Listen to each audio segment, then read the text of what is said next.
साधुओं का नाम लेते, साधु बाबाओं से बता रहा है, तो इसका मतलब है कीमती साधुओं की चीज है। कोई देखला हो साधु, नाव बिच नदियां डूबी जाए, राम राम राम राम जपे जपे ये नाव है, और ये संसार नदी है, भवसागर।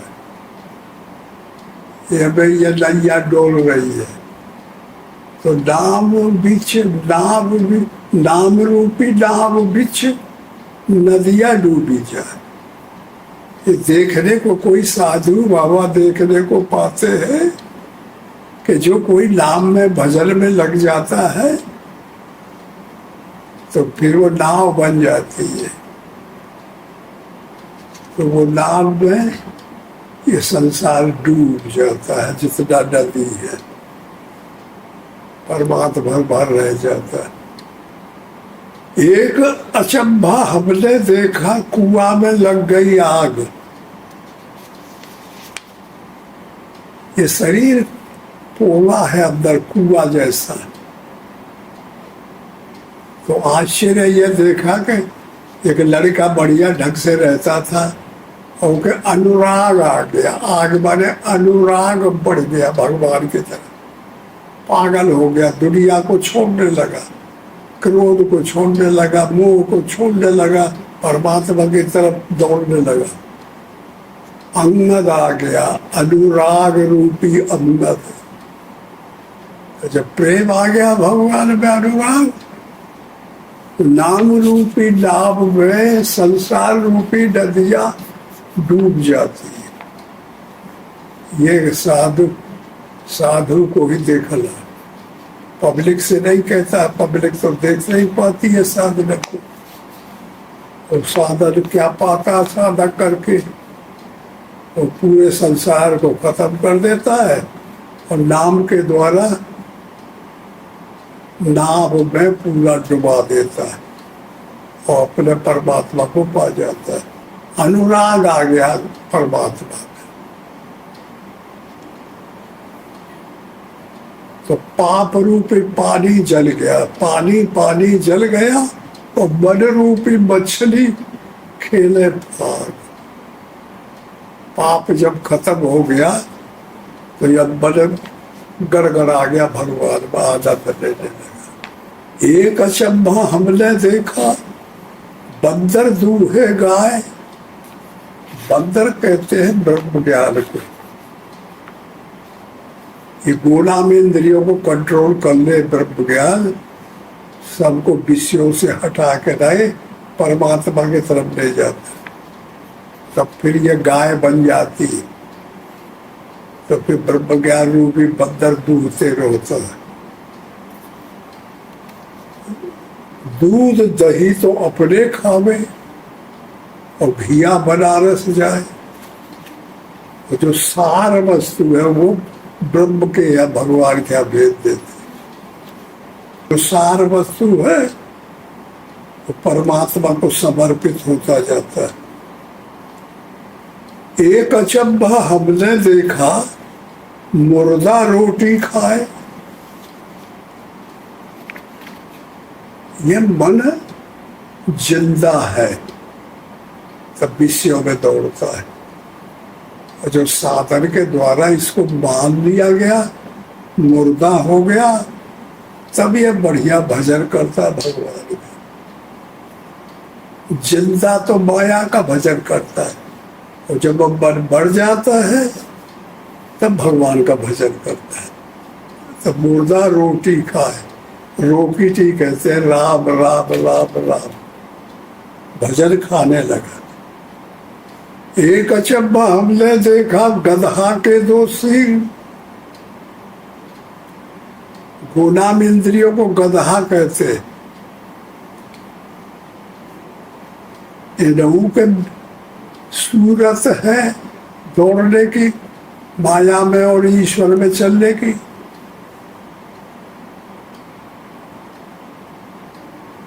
चेटी के गले में बांध के रसरी, खींचे अर्जुन भीम। चित्त रूपी चेटी आई। इसको रोकने के लिए योग से चित्त वृत्ति निरोध, निरोध करना है, खत्म करना है। जिसका चित्त निरोध हो गया, सजीव है तो दौड़ दौड़ के विषयों में चिंतन करके जाता है। देखते हैं कि तुम लोग बैठते हो भजन में, नाम जपते हो, ध्यान करते हो, तो ध्यान नहीं करने देता चित्त, नाम नहीं लेने देता। ये याद करता है, वो याद करता है, घर की याद करता है, ये की याद करता है, बुरी बुरी यादें करने लगता है। ये चेटी सबसे छोटी है। ऐसे चित्त कभी किसी ने देखा नहीं कितना छोटा है, लेकिन इतना बलिष्ठ है कि रुकाया नहीं रुकता विषयों से।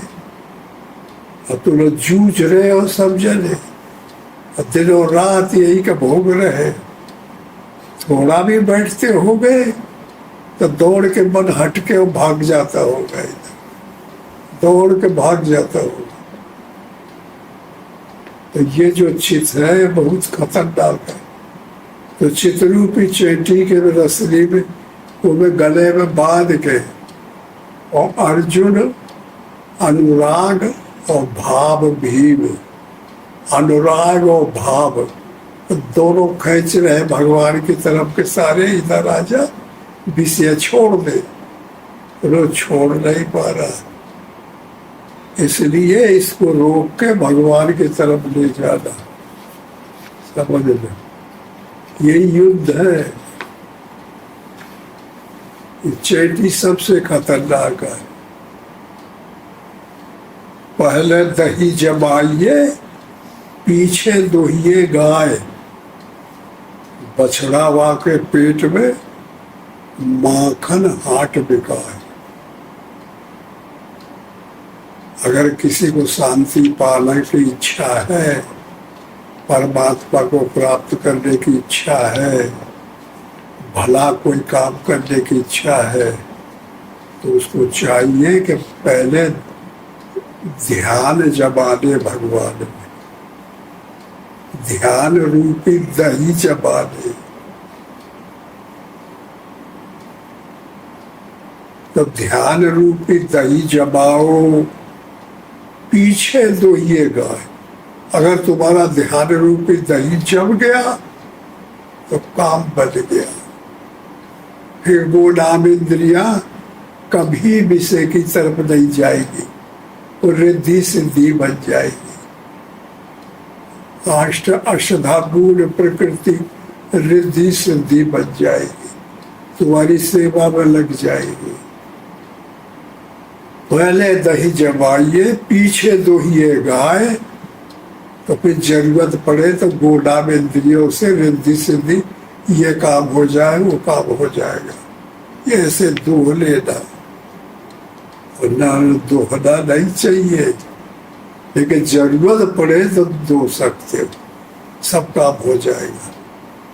क्योंकि इंद्रियां विषैणी नहीं रह गई, निर्विषयी होकर के परमात्मा के अनुकूल हो गए।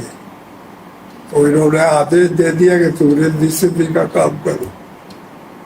तो विवेकी संत बसे जय देश, रिद्धि सिद्धि टहल करत है, रिद्धि सिद्धि टहल करत है, धरदासी का वेश ऐसे ही है। पहले दही जमाइए, पीछे दोहिए गाय। जब गाय भागे ना, गाय कहते गोदाम इंद्रियों को, विषयों की तरफ न जाएगी। फिर ध्यान रूपी दही जम गया भगवान में, तो फिर रिद्धि सिद्धि बन गई इंद्रिया। तो जरूरत हो तो जो चीज मंगाना हो मंगा सकते हो, संकल्प कर दो आ जाएगा, और रिद्धि सिद्धि ले आती है। बछड़ा हुआ के पेट में और माखन हाट बिका है। जिस साधक ने ऐसा कर लिया, दही जमा लिया, तो रिद्धि सिद्धि इंद्रिया हो गई, सब रुक गई। फिर ये झगड़ा नहीं पड़ेगा। जब बैठोगे चित्त में मन लग जाएगा, कोई विषयों की तरफ नहीं जाएंगे, तो रिद्धि सिद्धि बन गई। और बछड़ा हो गए पेट में, ब्रह्म तो साधक के अंदर है जिसने साधन कर लिया है, और महिमा बिकाती रहती है। महात्मा बहुत अच्छे हैं, महात्मा बहुत है, चलो दर्शन करो, चलो दर्शन करो। ये है लक्षण महात्मा के। और कोई वैसे बन के और बैठ जाए और ध्यान न लगाए, भजन पूरा न हो, तो फिर वो खट कर भी आए, वो पकड़ के बढ़ जाता है, वो के उघड़ जाएगा वो पाप। पाप पे बूढ़े पे चढ़ के चिल्लाता जोर से कि आ जाओ भाई, मैंने ऐसा किया है, सबको बता देता है। तो बेईमानी जो करेगा बाप बाबा, तो पकड़ जाएगा, माया पकड़ के पछाड़ देगी। और जो सच्चा ईमानदार होगा वो फिर माखन हाट बिका है, महिमा बिकाती रहेगी चारों तरफ, महिमा रूपी माखन। तो इसने दही जमा लिया, ध्यान जमा लिया, मन को रोक लिया, भगवान को पा गया।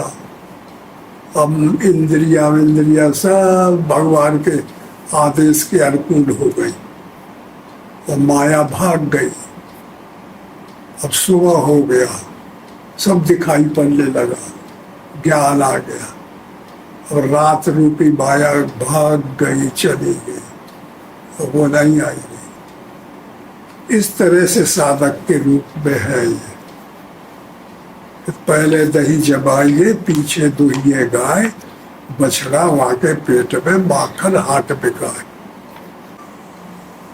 जब तक प्रैक्टिकल नहीं करेगी, वार्तालाप में तो थोड़ा थोड़ा पकड़ में आता है, फिर विस्तृत होता है।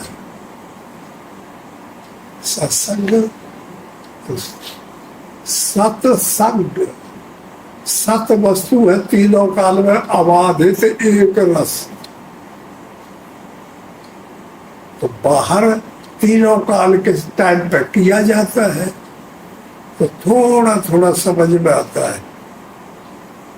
और ये जब समझ में कब आएगा, जब प्रगति सही आगे बढ़े। पहली भूमिका शुभेच्छा, सुविचारणा, अनुमानुषा, सत्वापक्ष, तब फिर खट खट बैठक चला जाए। जब जबरदस्ती कोई कब्जा करना चाहता है, तो अध्यात्म जगत में जबरदस्ती नहीं चलती, माइक जगत में चल सकती। माइक क्षेत्र में जबरदस्ती, बेईमानी, कूटनीति, अर्थनीति, भेद नीति, ये सब चल सकती, अध्यात्म जगत में नहीं चलती। वो तो साफ सुथरा होना चाहिए। जब तक हमारे मन इंद्रिया अंतःकरण पे और विषय से त्याग नहीं दे देंगे, कभी मन में नहीं आना चाहिए विषय की तरफ, लोभ की तरफ, मोह की तरफ, क्रोध की तरफ, आसक्ति की तरफ, इच्छाओं की तरफ, वस्तुओं की तरफ। बहुत से वस्तु कल्पना करते, मैं यह चीज पा जाते हो, मैं यह चीज पा जाते, ये सब इच्छाएं, इच्छाई काया, इच्छाई माया, इच्छाई जग उपजाया। ये इच्छा ही सबसे बेईमानी की चीज है। इच्छा का जिसने जीत लिया, इच्छा नहीं होगी किसी की। परमात्मा की इच्छा हो, परमात्मा हमको मिले, और बाकी चीज की इच्छा नहीं होनी चाहिए, तो फिर सब काम बन जाएगा। परमात्मा अगर मिल जाएगा तो फिर वो सब चीज पा जाएगा। तो इस तरीके से अभ्यास करना चाहिए। अभ्यास, अभ्यास हेतु कौन से, अभ्यास नहीं करोगे तो ठंड रह जाओगे। ये मन बुद्धि चित्त अहंकार है, इनको ऋतु में भरना चाहिए। ऋतम भरा तप्त प्राज्ञा, मन भजन में लग जाए, बुद्धि ऋतु में भर जाए, परमात्मा का चेतन प्रतिबिंब पड़ जाएगा, तब फिर साधक को ज्ञान आ जाएगा, समझ आ जाएगी, विवेक आ जाएगा, चलने का ढंग आ जाएगा, परमात्मा अच्छा लगने लगेगा। 100% परमात्मा अच्छा लगने लगेगा, 1% भी माया अच्छी ना लगेगी, तब जब साधक उत्तम माना जाएगा, जल्दी साधन पूरा हो जाएगा। तब फिर ये बातें खट खट बैठती चली जाएगी। परमात्मा चारों तरफ से साधन होते तब मिलता है, इधर से भी, इधर से भी, इधर से भी, उधर से भी, इधर से। इसलिए बुद्धि को कहते हैं कि बुद्धि क्या काम करती है, ऋतु ऋतु में बढ़ती है, टघर के राग होकर के भगवान की पात्र बन जाती है। तो फिर अपना रूप उस शरीर में जहाँ बुद्धि है वह भगवान का रूप आके पैदा हो जाता है। अब वो जो रूप पहले माया का पैदा हुआ था वो खत्म हो जाता है। अच्छा, ओम हरि ओम हरि ओम।